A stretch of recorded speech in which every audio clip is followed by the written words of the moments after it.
la crisis que vive la República, que es lo que va a conducir a que se entre a una nueva forma de organización, que es la que se conoce como el imperio. Con lo que hoy veamos, estamos concluyendo la primera unidad y es esto lo que será cubierto en el examen parcial. Nuestro primer examen parcial solamente es sobre la primera unidad. Lo que veamos en la próxima clase ya es para el segundo examen, es la segunda unidad. Bien, si no hay dudas, si no hay comentarios, si no hay inquietudes, vamos a comenzar con nuestra clase de hoy.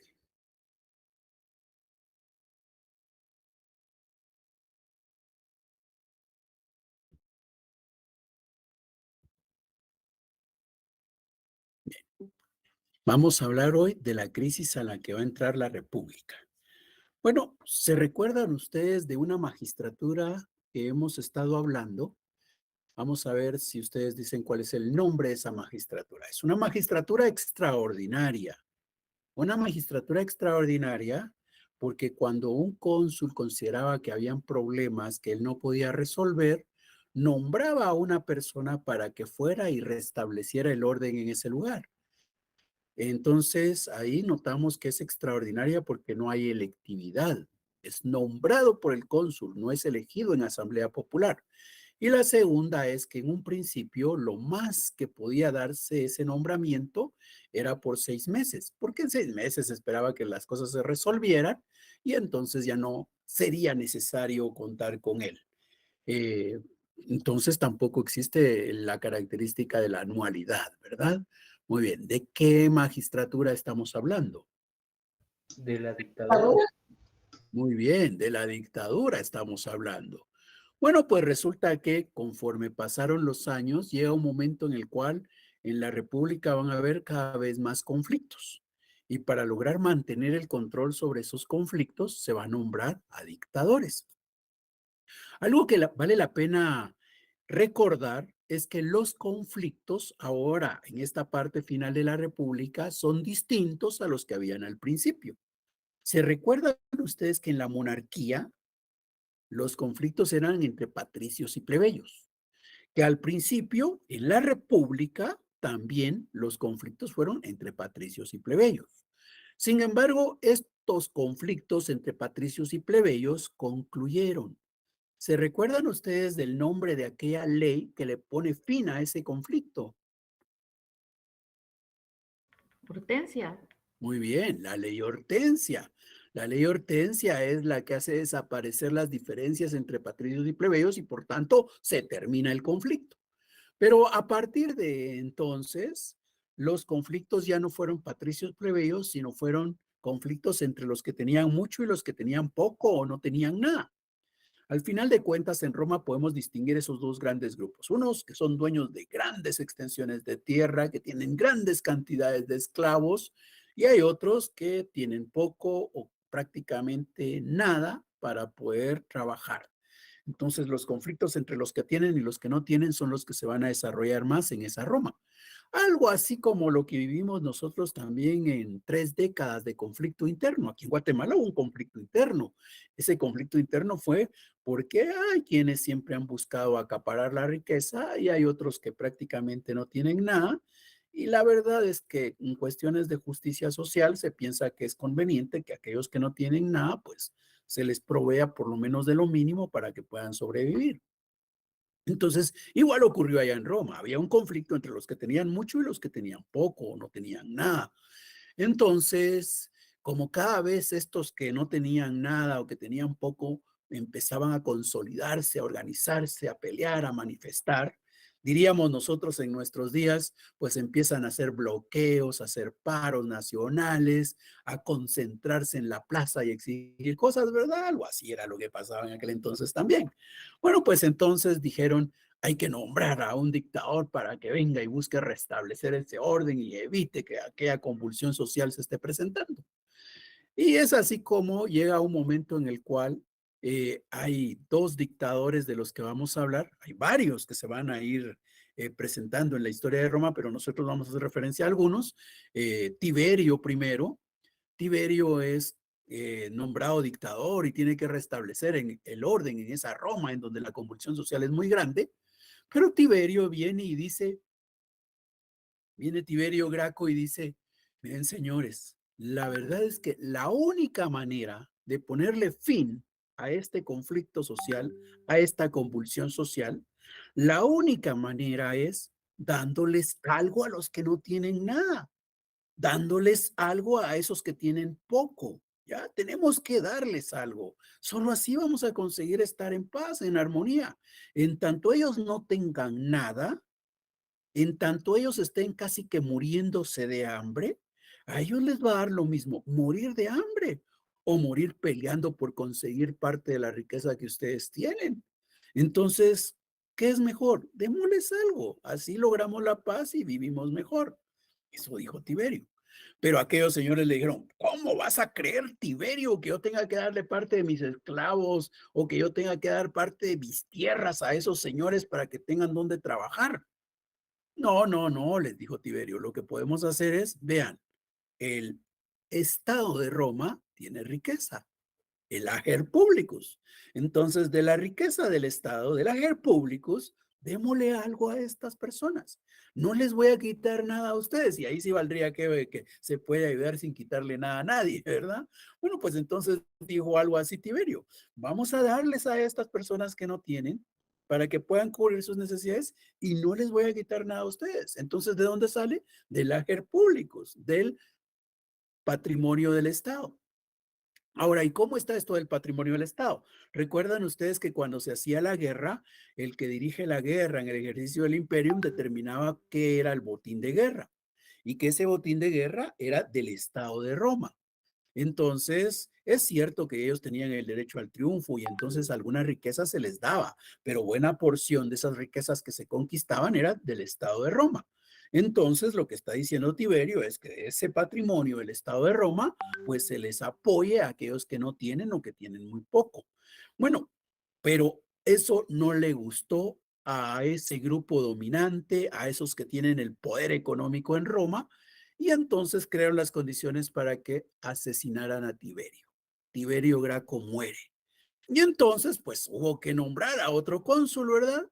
Y a quien nombran es al hermano de Tiberio, Cayo Graco. Cayo Graco será el nuevo cónsul y su tarea, ¿cuál es? Restablecer el orden social en Roma, apaciguar esas manifestaciones de los pobres. Bueno, pero viene Cayo y dice, la verdad es que mi hermano tenía razón, aquí no hay opción. Aquí la única manera de conseguir la paz es que el Estado de Roma esté dispuesto a ceder parte de su riqueza a aquellos que no la tienen.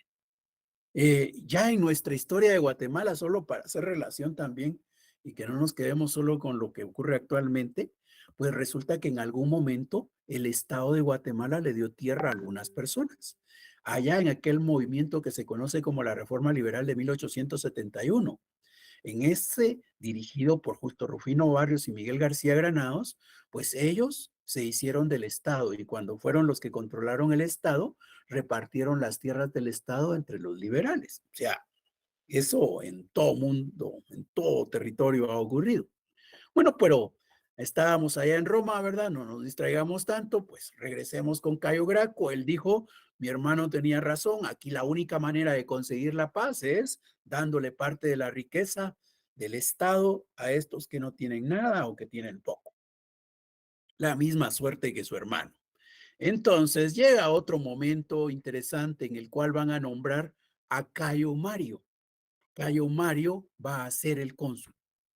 Pero Cayo Mario ya tiene los antecedentes, ¿verdad? Entonces él sabe que simplemente por estar pensando en apoyar a los demás, seguramente le terminarían con la vida. Pero viene entonces Cayo Mario y lo que hace es primero va a crear un ejército para protegerse él, algo así como sus guardaespaldas, digamos. Va a crear un ejército para lograr la protección. Una vez ha creado el ejército, viene y dice, no, aquí la única forma de resolver los problemas es dándole parte de la riqueza del Estado a aquellos que no tienen nada o que tienen poco. Esa es la única forma. Así que yo me declaro el defensor del pueblo, dice Cayo Mario. Definitivamente, el grupo de romanos poderosos están molestos con Cayo Mario, pero Cayo Mario tiene su ejército. Entonces, ¿qué es lo que va a ocurrir? Va a llegar un momento en el que se va a dar una lucha entre Sila y Cayo Mario. En esa lucha va a salir triunfador Sila, y Sila será el dictador. Cuando Sila es dictador, Sila así es muy fiel a lo que fue la república. Y entonces Sila dice, no, aquí tenemos que buscar restablecer la república, porque si se dan cuenta, esa república poco a poco se ha ido perdiendo. Recordemos nosotros, la República de Roma está constituida en 3 elementos, ¿verdad? La constitución de la República de Roma se basa en 3 elementos: las magistraturas, las asambleas populares y el Senado. Pero si aquí hay un dictador, ¿qué pasó con las magistraturas? Pues todos los poderes repartidos entre tanto funcionario están concentrados en el dictador. Entonces ya no existen las magistraturas realmente. ¿Qué pasa con las asambleas populares? Por la situación que se vive, no se celebran asambleas populares. Tampoco hay asambleas populares. Y el Senado, pues tampoco cuenta el Senado. Aquí realmente el poder se ha concentrado en el dictador. Y Sila dice, eso está mal. Debemos de regresar a la república. Debemos de tratar de restaurar la República de Roma. Debemos de reconocer el papel que corresponde a las magistraturas, que exista la posibilidad de las asambleas populares y que el Senado juegue el rol que le corresponde. Eso dice Sila. Sila anda buscando restablecer la república. Pero el conflicto social sigue, ¿verdad?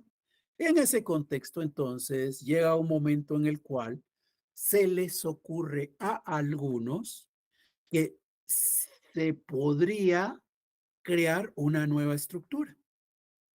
Y es algo así como que toman en cuenta todos los antecedentes. Imaginémonos. ¿Se recuerdan? En la época de la monarquía, un romano controlaba todo. ¿Ya? El rey, el monarca. Él tenía la capacidad de controlarlo todo. Pero llega un momento en el cual hay un rey para Roma, pero ese rey no tiene la capacidad de controlarlo todo. Y entonces dejaron atrás la monarquía y restauraron o instauraron la república, en donde el poder ya estaba distribuido entre varios. Y los que estaban en la jerarquía de poder en la parte alta de la pirámide eran los cónsules, ¿verdad? ¿Y cuántos eran los cónsules? 2, licenciado. 2 cónsules. Entonces, se dieron cuenta, en la monarquía, 1, que era el rey, y en la república, 2, que son los cónsules.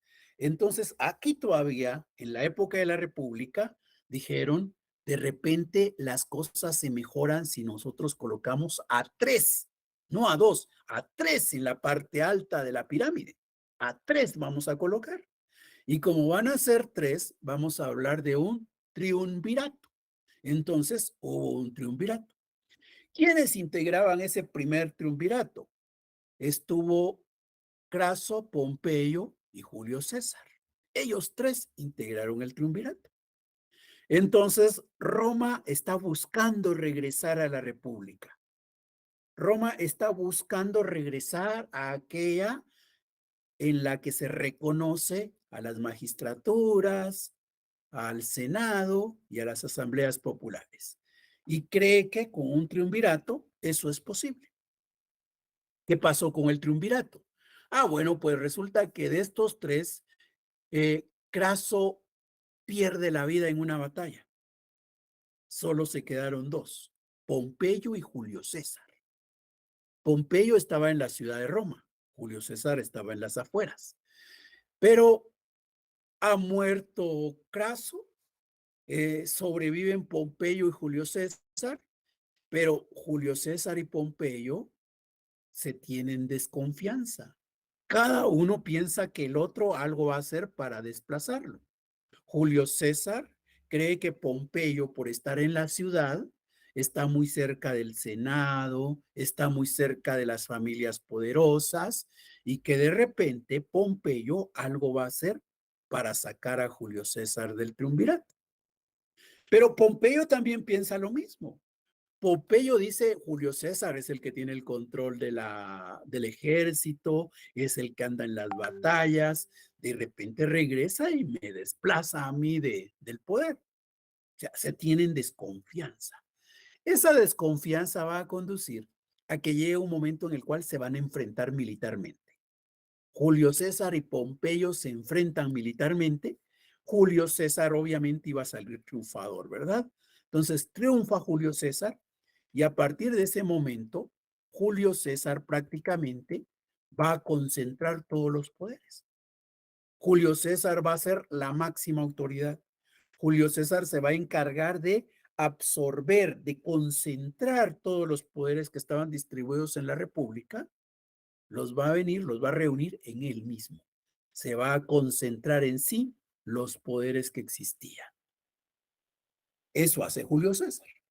Y dentro de tantas cosas que hace Julio César, dice, bueno, pues yo voy a ser la máxima autoridad de Roma, concentro todos los poderes, estoy en la parte alta del poder y así que el cargo que yo estoy ocupando, pues voy a poder dejarlo después como una herencia. Me va a suceder la persona que sigue después de mí, mi descendiente, mi hijo, por ejemplo, ¿verdad? Eso es lo que dice Julio César. Cuando yo muera, mi hijo ocupará este cargo de máxima autoridad en toda Roma.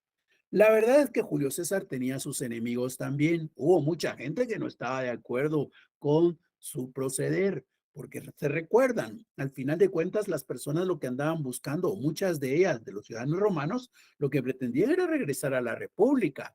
Pero Julio César no está contribuyendo a eso. Julio César lo que está es concentrando en sí todos los poderes. Julio César pierde la vida. Matan a Julio César. Y cuando matan a Julio César, pues, ¿qué es lo que queda para esa Roma en ese momento?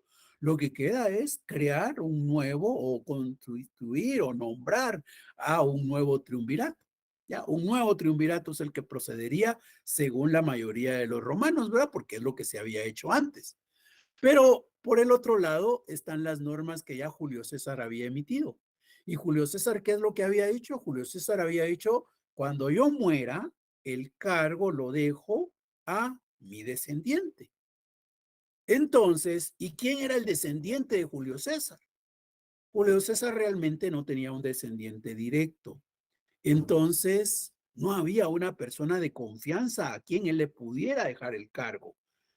Para él, la persona de más confianza era su sobrino nieto.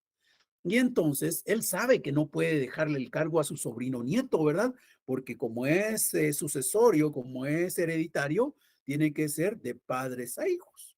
Pero ese no es su hijo, ese es su sobrino nieto. Entonces, ¿qué es lo que hace Julio César? Lo que hace es tratar de colocar a ese su sobrino nieto en la línea bajo de él.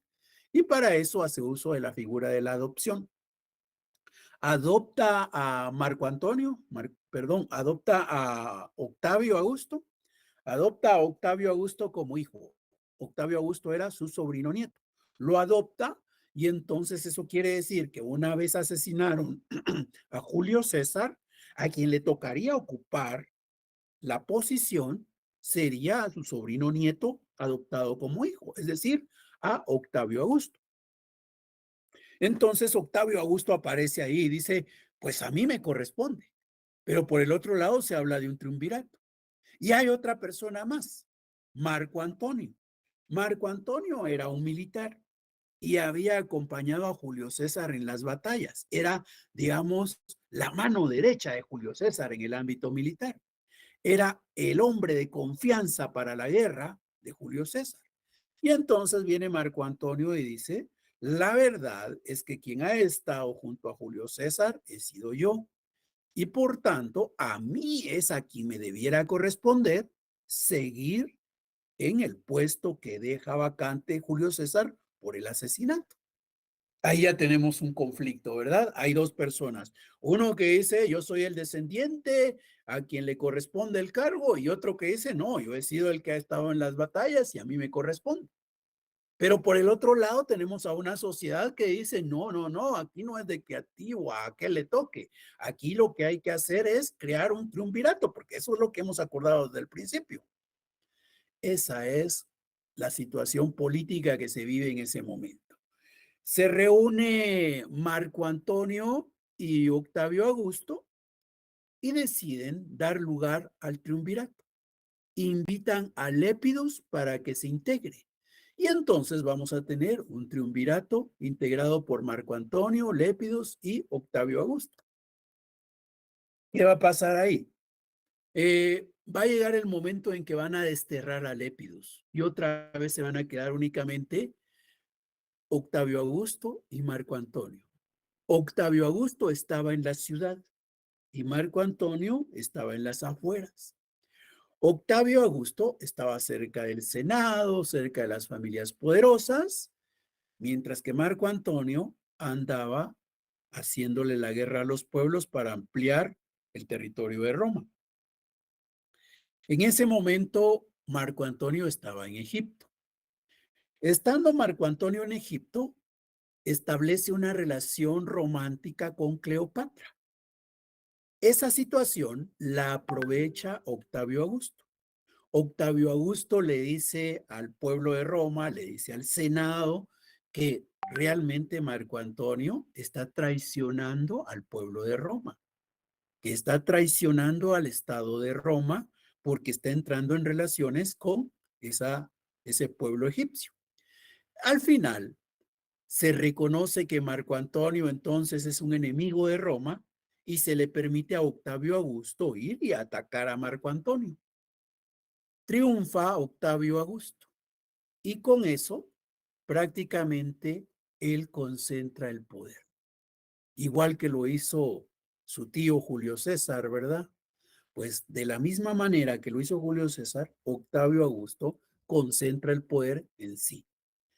Lo que sí es cierto es que Octavio Augusto logra mantener el poder y va a provocar que se dé un cambio. A partir de ese momento, ya en Roma no se va a hablar de triunvirato, se va a reconocer que sí es posible que un solo romano pueda ser el que dirija los destinos de Roma y mantenga bajo control a todos los desposeídos o a los que tienen poco, que de alguna manera andan ahí viendo cómo consolidan sus movimientos. Así es como desaparece la república y en su lugar vamos a tener el imperio. ¿Alguna duda con relación a la república?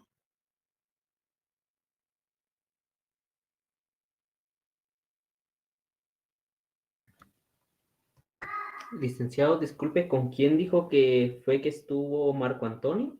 Por el que logró poner la excusa a Octavio Augusto. Con Cleopatra, Gracias. para servirle.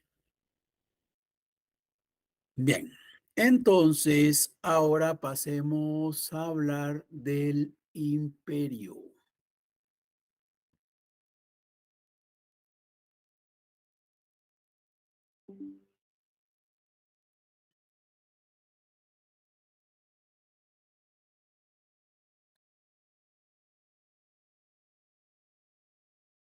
Bien, en esta época del imperio, entonces vamos a tener dos momentos. Uno se conoce como el Principado.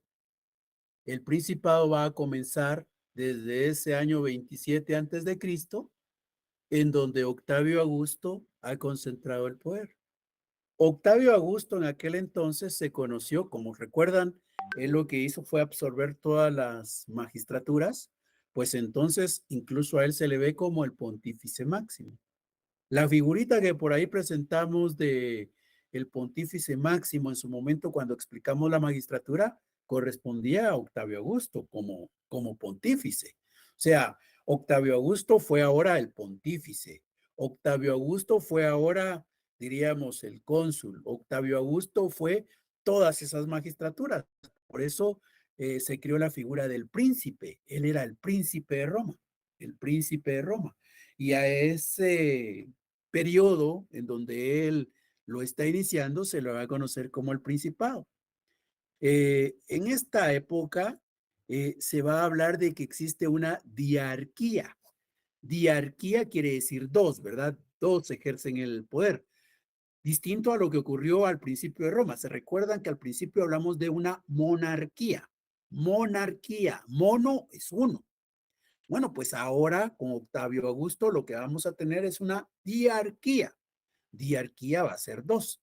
¿Y quiénes son los dos que van a haber? Pues va a estar el príncipe y va a estar el Senado.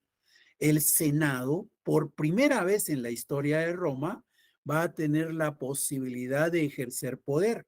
Se recuerdan, el Senado fue creado por Rómulo como un órgano asesor, un órgano de consulta. Bueno, pues esa posición le siguió correspondiendo en la época de la República, en donde lo más que hacía era ratificar la voluntad del pueblo cuando se emitía una ley. Pero el Senado no tenía poder, ni en la monarquía ni en la República. Ahora en el Principado se les va a reconocer un poder al Senado. Entonces, por eso es una diarquía, porque por un lado está el príncipe y por el otro va a estar el Senado. Esa diarquía va a continuar por lo menos hasta Diocleciano. Cuando Diocleciano toma el poder, toma el cargo de príncipe, bueno, pues resulta que él va a crear una tetrarquía. La tetrarquía ya implica cuatro, ¿va? Tetrarquía. ¿Y cómo va a estar esta tetrarquía? Él lo que va a hacer es decir que van a haber, aparte de él, va a tenerse dos Césares y dos Augustos. Le creó cuatro puestos entonces, ¿verdad? Cuatro puestos se crearon. Por eso es tetrarquía. Cuatro van a tener autoridad. Cuatro. Tetrarquía. Y en esa tetrarquía, dos son Césares y dos son Augustos.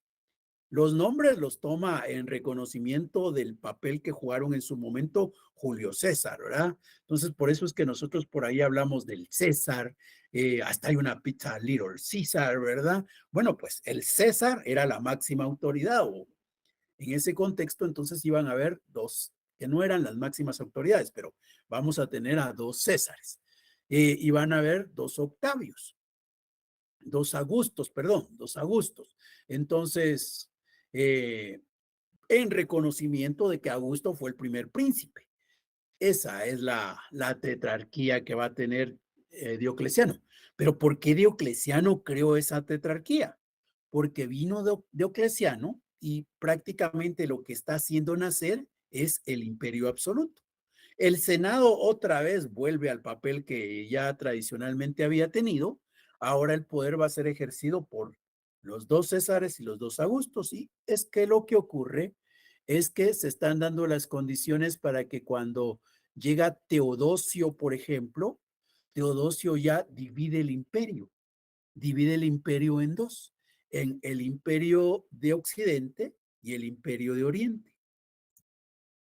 ¿Qué pasa en Occidente? En Occidente coloca como emperador a Honorio, coloca a sus hijos. Teodosio coloca a sus hijos como emperadores. Entonces, Honorio, realmente ahí la figurita nos muestra que era bastante joven.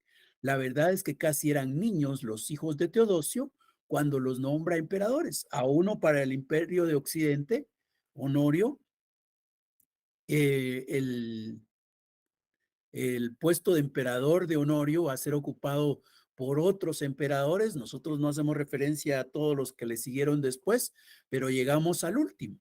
El último emperador se llama Rómulo Augustulo. Y eso de Augustulo es de Augusto que deriva. Pero Augustulo viene a ser algo así como si nosotros hablando en español diríamos Augusto al niñito que sigue con la línea de Augusto, lo vamos a llamar Agustito, diríamos nosotros, ¿verdad? Bueno, pues resulta que allá Augustulo significa cabalmente eso, un Augusto pequeño, un Agustito. Y entonces se llama Agustito, le dicen Augustulo allá, porque era bastante joven cuando lo nombran rey, cuando lo nombran emperador.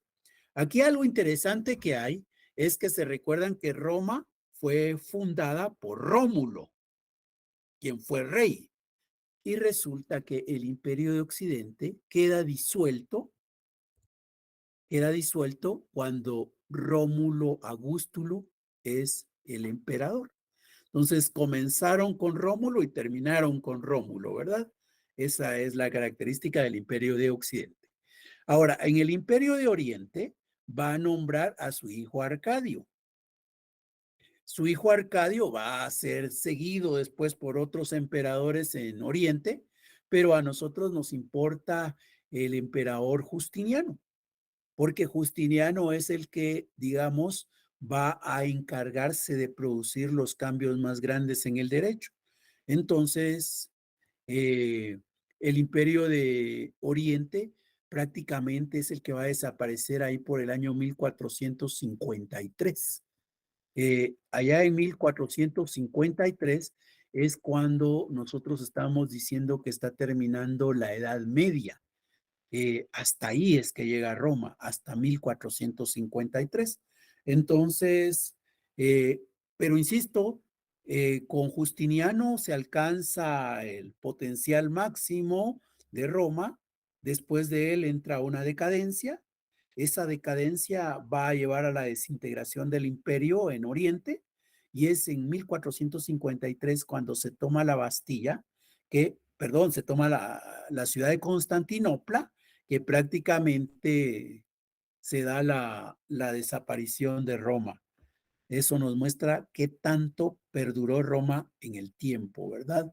Hasta 1453, que es cuando desaparece cualquier rezago, cualquier resabio que podamos entender de aquello que en su momento fue el Imperio de Roma, con la toma de Constantinopla.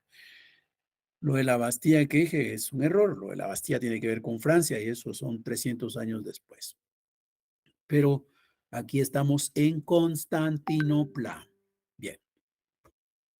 ¿Qué más hay al respecto? Pues hablemos del contexto económico. Y para eso tratemos cada una de esas etapas. En el Principado, algo que se mostró fue un aumento del comercio. Cada vez hubo más actividad mercantil en Roma, pero eso también hizo que poco a poco las personas prefirieran concentrarse en la ciudad y empezaran a abandonar el campo. Algo así como lo que ocurre con nosotros, ¿verdad? Nosotros si hiciéramos un censo o si consultáramos las estadísticas demográficas, sabríamos que en la ciudad de Guatemala es donde hay más gente que en el interior. Bueno, pues igual, eso viene desde allá, en aquella época, en la época en donde estamos hablando del Principado, poco a poco la gente empezó a abandonar el campo y se empezó a concentrar en la ciudad. Algo más es que también hubo un aumento en la pobreza, ¿ya? Se generó o se dieron condiciones para que hubiera más pobreza. Y esta pobreza al final siempre va a traer conflictos sociales, ¿verdad? Pero aquí en economía lo que nos muestra es la existencia de esa pobreza. Eso dio lugar a que ya en la época del imperio efectivamente se hiciera el reparto de tierras. Esas tierras que eran propiedad del Estado de Roma se empezaron a repartir entre los desposeídos y se formaron también los colonatos. ¿Qué es un colono? Un colono no es un esclavo, un colono es un campesino al que le van a dar un pedacito de tierra para que lo trabaje en usufructo. El campesino no es dueño de la tierra, hay otro señor que es el dueño de la tierra. El campesino es simplemente un usufructuario. Él va a trabajar la tierra, va a lograr los frutos, pero de los frutos que consiga esa tierra, una porción le quedan a él con su familia y la otra tiene que entregársela al propietario de la tierra. Es así como, digamos, poco a poco van creándose condiciones favorables para los que son desposeídos o tienen muy poco. Pero también ya eso va a dar lugar a que se dé una disminución del comercio, fundamentalmente porque poco a poco la seguridad fue cada vez menor. Eh, También fue necesario aumentar los impuestos. ¿Por qué se aumentaron los impuestos? Porque prácticamente Roma está dando parte de su patrimonio, Roma como Estado, está dando parte de su patrimonio a las clases sociales que no tienen recursos. Pero por el otro lado, pues resulta que se recuerdan ustedes, el príncipe y ahora el emperador tenía que tener gente que trabajara para él, gente que cumpliera las funciones públicas, que jugara el papel de una burocracia. En la época de la República, quienes ocupaban las magistraturas lo hacían ad honorem, eran gratuitos el ejercicio de esos cargos. Ahora no, ahora ya el Estado va a pagar un estipendio, una remuneración a las personas que cumplen funciones públicas y entonces eso hace que se necesite más dinero por el parte del Estado y para eso se da un aumento de los impuestos. También se da una devaluación de la moneda y una política que se utilizó para mantener apaciguados los movimientos sociales fue las políticas de pan y circo, es decir, el Estado está dándoles de comer a las personas para que no protesten. El Estado presenta espectáculos para que las personas se distraigan y no estén pensando en cómo organizarse para luchar en función de sus intereses. Y es en ese contexto que, por ejemplo, se empieza a dar la construcción del Coliseo, el Coliseo de Roma. El Coliseo de Roma, que viene a ser como un estadio, diríamos, pues el Coliseo de Roma estuvo operando, estuvo funcionando alrededor de 500 años. Y en esos 500 años se presentaban constantemente espectáculos y la gente podía entrar a ver las batallas entre los gladiadores y todo eso ¿para qué? Para que la gente tuviera una distracción y por tanto no estuviera pensando en los problemas que tenía y como no pensaba en los problemas tampoco se organizaban para buscar soluciones. Es algo como lo que todavía ahora existe, ¿verdad? Solo que ahora no hay un coliseo, sino lo que hay es las redes sociales, los partidos de fútbol, la televisión, la radio. Son espectáculos que al final nos distraen, pero cuando nos distraen no nos dejan pensar en la problemática que hay. Eso desde allá, desde Roma, cuando se construyó el Coliseo y se permitió el ingreso de cualquiera para que entonces estuvieran ahí distrayéndose y no pensando en los problemas y no pensando en las soluciones que esos problemas podrían tener. Así fue la época del imperio.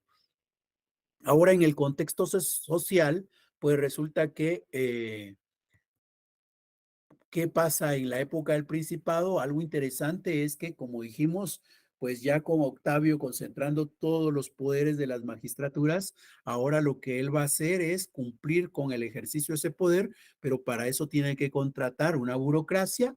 Esa burocracia va a recibir una remuneración y eso es lo que hace que el Estado necesite de más recursos. Obviamente va a aumentar los conflictos sociales y el Estado se va a estar quedando sin recursos con el paso de los años. Y eso da lugar a que, por ejemplo, viene el emperador Caracalla en el año 2012 y lo que hace es decir, necesitamos que hayan más contribuyentes, ¿verdad? Y decide él que cualquier persona que se encuentre en Roma se va a considerar ciudadano. Imagínense cuánto les costó a los plebeyos, ¿verdad? Siglos de peleas de los plebeyos para ser reconocidos como ciudadanos hasta que se emite la ley Hortensia y resulta que ahora, en esta época del imperio, viene Caracalla y dice, pues lo que yo necesito es que haya más ciudadanos y ahí anda un montón de gente que son turistas, que son peregrinos, que son extranjeros que están ahí y entonces viene y dice, lo que voy a hacer es que estos extranjeros, que estos peregrinos se vuelvan ciudadanos. ¿Y para qué los vuelve ciudadanos? Los vuelve ciudadanos para que entonces se les pueda exigir la contribución respectiva, se les pueda exigir el pago de los impuestos.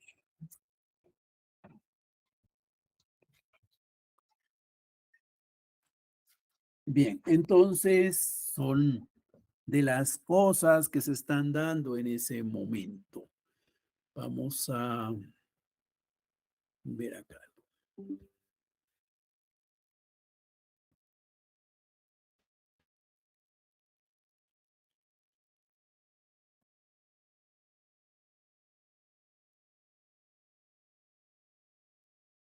Entonces, ¿y qué podemos identificar después en la época del imperio?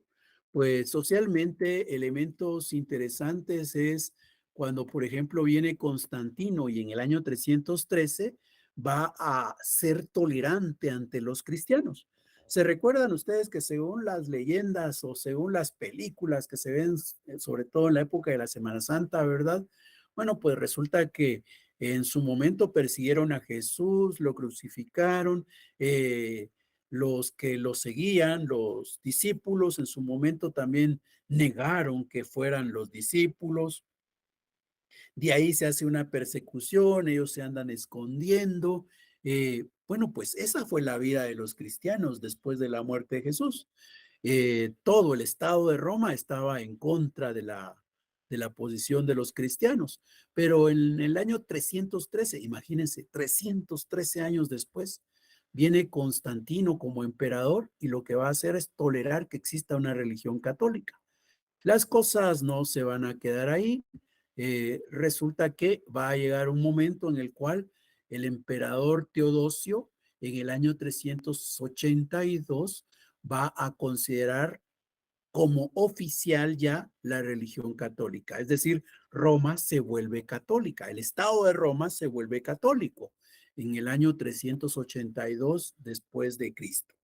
Esos son los elementos. Ahora hablando de las fuentes del derecho. Hablando de las fuentes del derecho, se recuerdan, estas son las tres fuentes que existieron en la República, ¿ya? Estas fueron las tres fuentes que vimos para la República. Bueno, pues, ¿qué pasa con estas fuentes en la época del Imperio? Resulta que empecemos por recordarnos algunas cosas. Los plebeyos dejan de ser distintos a los patricios con la ley Hortensia. Entonces, a partir de ese momento, ya no era necesario celebrar asambleas de plebeyos, porque ya no habían plebeyos, ahora ya todos eran iguales, ya todos eran ciudadanos, patricios y plebeyos eran ciudadanos. Entonces, las asambleas de ciudadanos integran a patricios y plebeyos a partir de el momento en que entra en vigor la ley Hortensia. Entonces, quiere decir que las normas que se crean por los plebeyos en asambleas dejan de existir. Plebiscitos ya no van a haber. Ahora he dicho que lo que vamos a tener son las asambleas. En esas asambleas asisten patricios y plebeyos, ahora todos ciudadanos romanos, para poder tomar decisiones. Pero, ¿qué ocurrió ya en esta época del imperio? En esta época del imperio, el emperador vino y concentró. O si estuviéramos hablando del principado, el príncipe vino, Octavio Augusto vino y tomó todos los poderes en él. Entonces, las asambleas poco a poco dejaron de existir. Ya no existió asambleas de ciudadanos romanos como una fuente de derecho. Esto también desapareció en la época del imperio. Ahora, ¿qué pasa con los edictos? ¿Se recuerdan? Los edictos los emitía el magistrado en el ejercicio del ius edicendi. Bueno, pues resulta que viene un emperador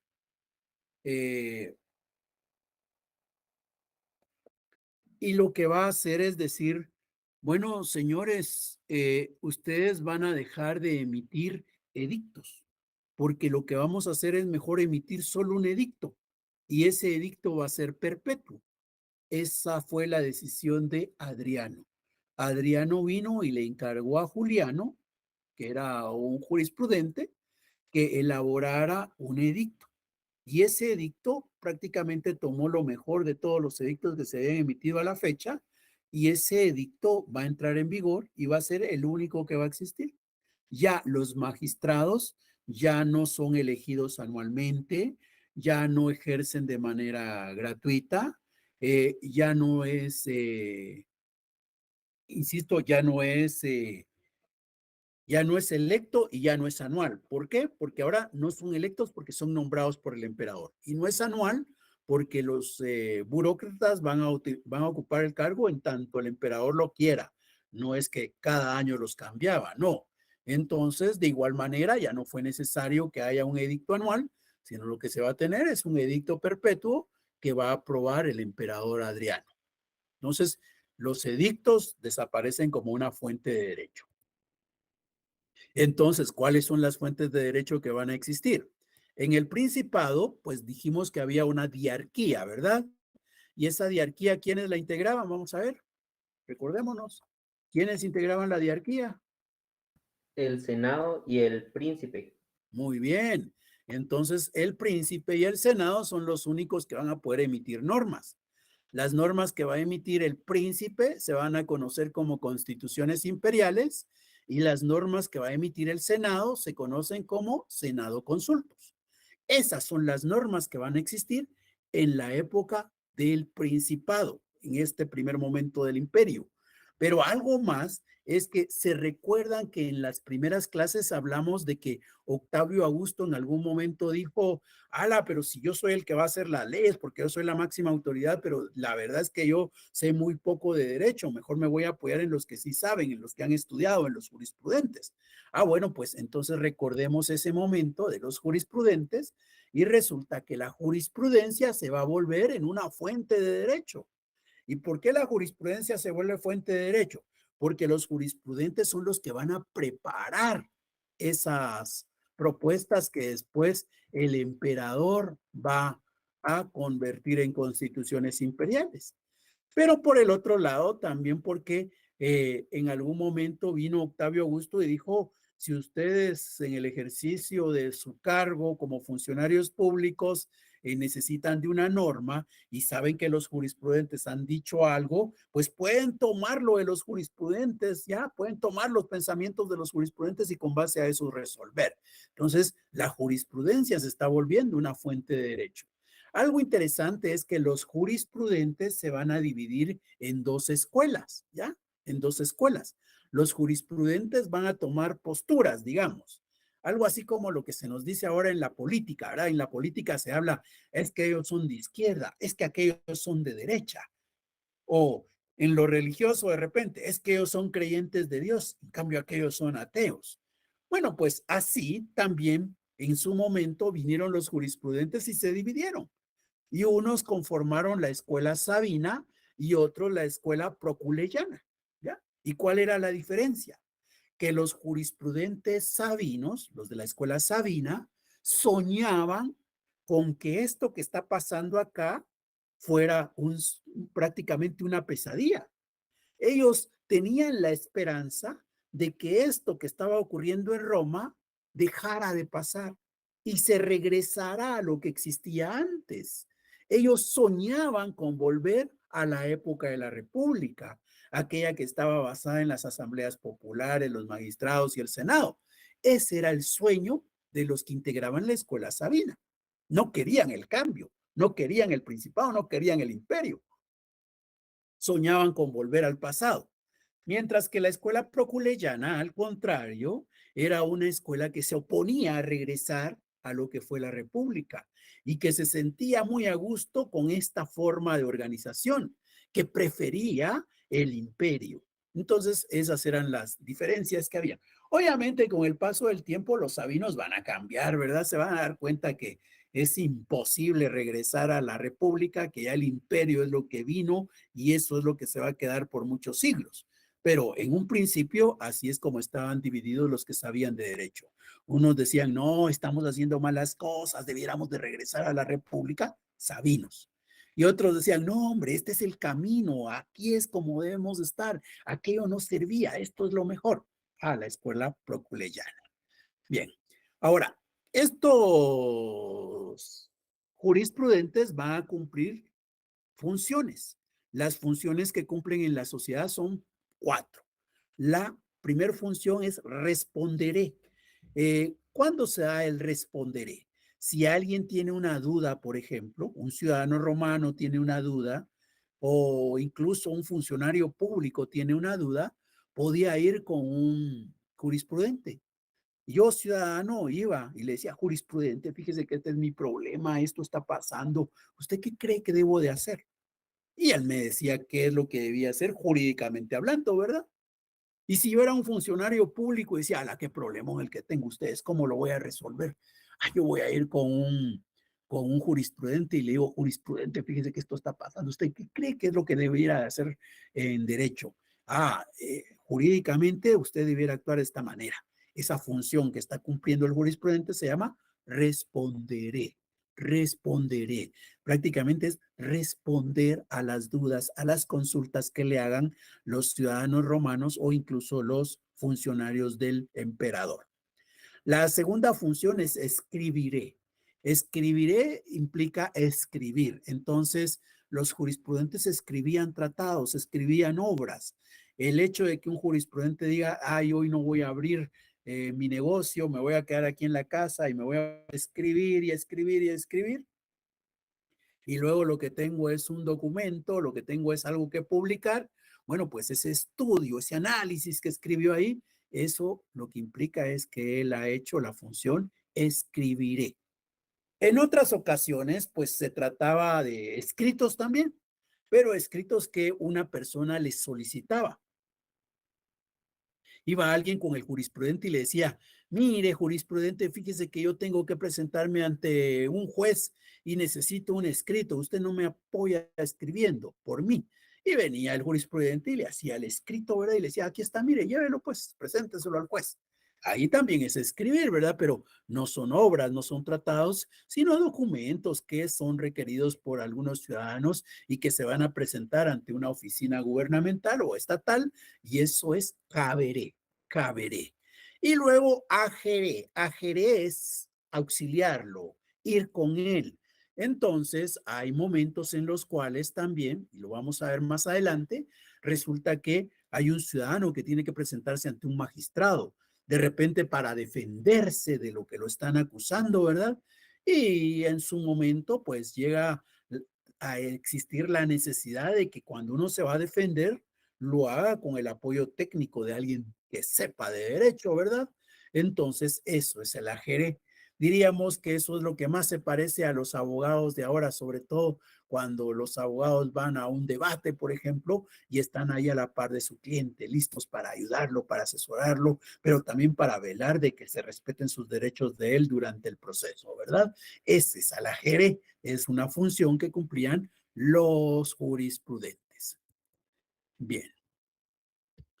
¿Qué más tenemos? El imperio absoluto. Yo creo que sí.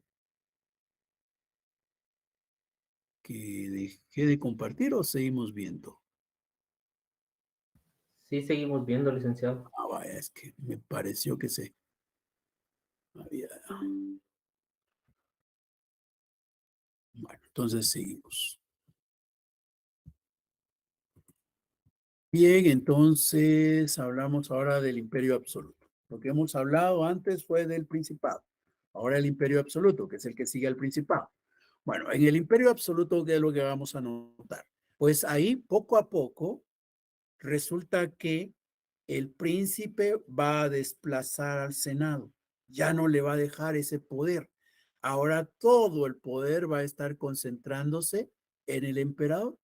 Diocleciano, por ejemplo, es el emperador y ya es él el único que va a emitir normas. Ya en la época del imperio, los jurisprudentes dejan de tener trascendencia. Ya no se les va a atender, ya no se les va a respetar. El Senado ya no va a poder emitir normas. El único que va a emitir normas es el emperador. Y las normas que emite el emperador, igual que en la época del Principado, van a ser constituciones imperiales. Las constituciones imperiales son 4 fundamentalmente. Está la edicta, que son normas. Aquí vale la pena aclarar que cuando uno oye la palabra constitución, ¿verdad? Ustedes rápido se imaginan, ay, la constitución política de la República de Guatemala, ese librito que nosotros leemos y que empieza por describirnos cómo está el Estado, cuáles son sus funciones, sus obligaciones. No, no, aquí constitución no es eso, ¿ya? Constitución es un conjunto de normas, es como una ley, diríamos, pero es un conjunto de normas. Una constitución es un conjunto de normas, es como lo que hoy llamaríamos una ley, un decreto, un reglamento, un acuerdo gubernativo, ¿ya? Eso sería, pero no los llamemos así, llamémoslos con el nombre que se les dio allá. Entonces, ¿qué son las edictas? Edictas son las normas que va, las constituciones, ¿verdad? Es decir, las normas que va a emitir el emperador y que deben de ser observadas por los ciudadanos. Nos recuerda a los edictos que emitían los magistrados en la época de la República. Las decretas van a ser las resoluciones que van a emitir los emperadores a casos o a conflictos jurídicos que les presentan los ciudadanos. Entonces, un emperador puede llegar a conocer el conflicto que hay entre los ciudadanos y va a resolverlo, va a decir, el que tiene la razón es este, y entonces emito una norma y esa norma es una decreta, que es una constitución imperial. Las decretas lo que hacen es resolver conflictos jurídicos. Luego está la rescripta. Y la rescripta vienen a ser las consultas que le pueden hacer los ciudadanos o los funcionarios públicos al magistrado. Eso se parece a lo que hacían antes los jurisprudentes, ¿verdad? Pero ahora a quien se le hacen las consultas es al emperador. Y cuando el emperador dice, con base a lo que usted me ha consultado, lo que hay que hacer es A, B, C, D, E, F, pues eso que está diciendo el emperador que hay que hacer es una constitución, es una norma de carácter obligatorio para los romanos y se conoce como rescripta. Y luego la mandata, que van a ser instrucciones que el emperador va a escribir para que las observen sus funcionarios públicos. Es algo así como que si viniera hoy el señor Yamatei y dijera, yo les voy a dar unas órdenes a los ministros para estos meses que nos quedan de gobierno y las escribe en un papelito, pues esas órdenes que les está dando a sus funcionarios serían para allá en aquella época la mandata, un tipo de constitución imperial. Entonces, esas son las 4 clases o tipos de constituciones imperiales que existieron y fueron la única fuente prácticamente en la época del Imperio Absoluto. Ahora vale la pena hablar sobre los esfuerzos de recopilación que se han hecho. ¿Y qué esfuerzos de recopilación? Recopilar es como formar un código, ¿verdad? Es como integrar varias normas en un solo documento. Bueno, pues resulta que allá en Roma el primer código que existió se conoce como el Código Gregoriano. El Código Gregoriano es una compilación. ¿Y qué es lo que está compilado ahí? Bueno, pues son 13 libros que van a compilar las constituciones imperiales que se emitieron del año 196 al 302 aproximadamente. Esas normas, esas constituciones imperiales que se emitieron en esos años, bueno, vinieron, se compilaron, se ordenaron ahí y eso se llamó Código Gregoriano. Ese Código Gregoriano no lo hizo el Estado de Roma, fue alguien particular que vino y dijo, ay, qué desorden tenemos aquí en Roma, tantas normas que han emitido los emperadores y por todos lados están. Yo lo que voy a hacer es, voy a sistematizarlas, voy a ordenarlas, voy a agruparlas, voy a conformar una compilación a la que voy a llamar Código Gregoriano, ¿ya? Es algo así como lo que hacen algunos profesores ahí en la facultad, que dicen, ala, aquí no hay un libro para estudiar derecho romano, ustedes, ¿qué hacemos? ¿Qué hacemos? Ahí tomo un capítulo de este libro, tomo un capítulo del otro, uno de este, y vengo con todos esos capítulos, los encuaderno y hago aquí dentro de una pasta, coloco esto y ya tenemos la compilación. Algo así es el Código Gregoriano. Alguien particular lo hizo. Luego se hizo otro código, también de carácter privado. Alguien particular vino y dijo, a la gran, ya hicieron el código gregoriano, pero todavía sigue mucho desorden ustedes porque los años han pasado, ¿verdad? Y entonces lo que voy a hacer yo es también lo mismo, voy a recopilar todas las constituciones imperiales que se han dictado por parte de los emperadores, las voy a ordenar, las voy a clasificar bien acá y voy a conformar esta compilación y a eso se le llamó el código hermogeniano. Luego hubo otro esfuerzo, este sí lo hizo el Estado de Roma. Fue el emperador Teodosio el que vino y dijo, señores, hay que ordenar todas las constituciones imperiales que se han emitido hasta la fecha. Ordenémoslas, recopilémoslas, ordenémoslas, sistematicémoslas, compilémoslas en esto y a eso lo vamos a llamar el Código Teodosiano, ¿ya? Es el primer esfuerzo hecho desde el lado del Estado, no por parte de particulares. Y luego el esfuerzo más valioso, también hecho desde el lado del Estado, se conoce como el Corpus Juris Civile. El Corpus Juris Civile también es una compilación que fue ordenada por el emperador Justiniano de todas las constituciones imperiales que se habían hecho, pero no solo de las constituciones, sino de otros componentes. ¿Y qué componentes fueron? Bueno, pues estos son los que conforman el Corpus Juris Civile. Primero, el Códex. ¿El Códex qué era? El Códex era la compilación de las constituciones imperiales. Se formaron 12 libros cuando se logró reunir, cuando se logró integrar las constituciones que se habían emitido, desde Adriano hasta el año 534. Entonces, en esos 12 libros estaban todas las constituciones imperiales que se habían emitido. Y a eso se le llamó inicialmente el Codex Ventux, porque se hizo en el año 529, pero se siguió mejorando y luego se habla del Código Justiniano, que es el que tiene cabalmente esos 12 libros. Pero ese es el código, ese forma parte del Corpus Juris Civile. Es el primer elemento. El segundo elemento es el digesto o pandectas. Van a ser 50 libros. ¿Y qué contienen esos 50 libros? Bueno, pues lo que se encargó fue de buscar las opiniones de los jurisprudentes, de los jurisconsultos. Y resulta que entonces, obviamente no se tomaron las de todos, ¿verdad? Ni todas las de todos. No se tomaron ni todas las que se habían hecho, ni las de todos los que habían escrito. Se buscaron las mejores. Entonces, se tiene 39 jurisconsultos. Las opiniones emitidas por 39 son las que van a estar ahí compiladas en eso que se llama Digesto Pandectas. Es una publicación que se hizo en el año 530 y entonces cuando uno tenía una duda, ¿verdad?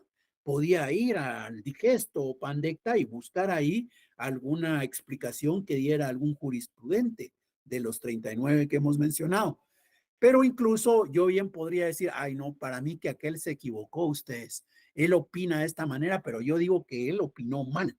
Y yo creo que lo correcto es esto. Pues eso se podía hacer, pero eso fue hasta el año 533. A partir del año 533 vino Justiniano y dijo, no, aquí no vamos a estar cuestionando a los jurisprudentes. La opinión de ellos es la que está y si te gusta, qué bueno, y si no, pues no hay más que hacer. Se prohibió hacer críticas al digesto. Bueno, el tercer elemento son las instituciones. Las instituciones es un texto compuesto de 4 libros que se publicó en el año 533. Este texto lo que hace es enseñar cómo debe interpretarse. Lo que hace es formar a los jurisconsultos, a los jurisprudentes. Entonces, este es, digamos, el texto de estudio.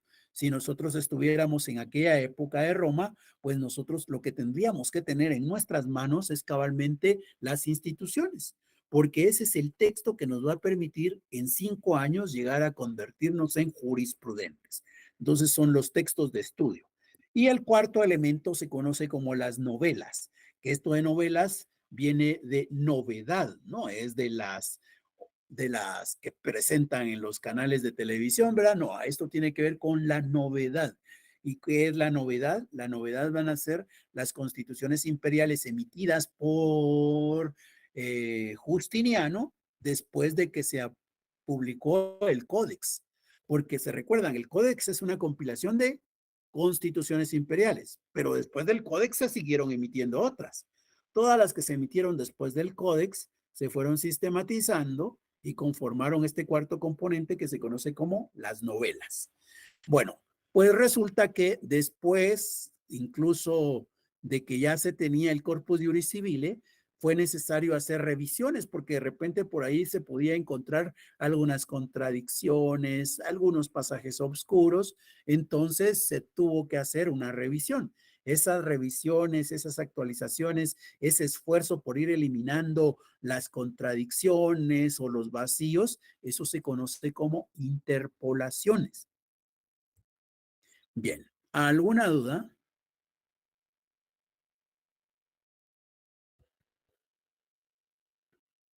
Licenciado, disculpe, no sé si me podría repetir lo que era el rescripto, que solamente de ese sí no le logré escuchar bien lo que era. Las respuestas a las consultas. Gracias. A servirle.